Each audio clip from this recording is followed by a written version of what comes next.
সংসদেই একটা মেডিকেল জনাব তারেক রহমান সাহেবের কাছে আমি কৃতজ্ঞ চিত্তে তাকে শ্রদ্ধা জানাচ্ছি। মাননীয় স্পিকার, আমি বগুড়া সদরে একবার ছিলাম এবং শেরপুর ধরনের 5 বার নির্বাচিত সংসদ সদস্য। এবার লক্ষাধিক ভোটের ব্যবধানে আমাকে নির্বাচিত করায় শেরপুর ধরনের জনগণের কাছে আমি কৃতজ্ঞ চিরঋণী। মাননীয় স্পিকার, আমি বেগম খালেদা জিয়ার হাত ধরে 91 পার্লামেন্টের প্রথম আসি। তখন আমি টকবগে যুবক ছিলাম। মাননীয়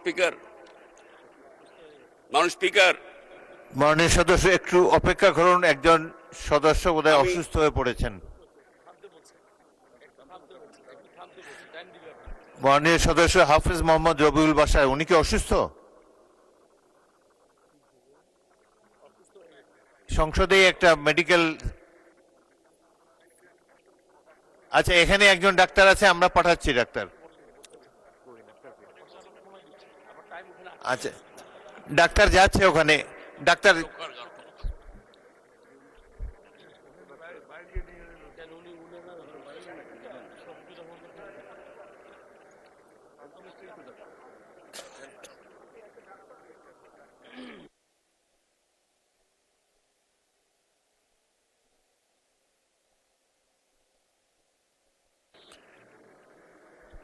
ওখানে যে কি একজন ডাক্তার পৌঁছেছেন? ডাক্তার থাকলে হাত খাড়া করেন। ডাক্তার আছেন ওখানে?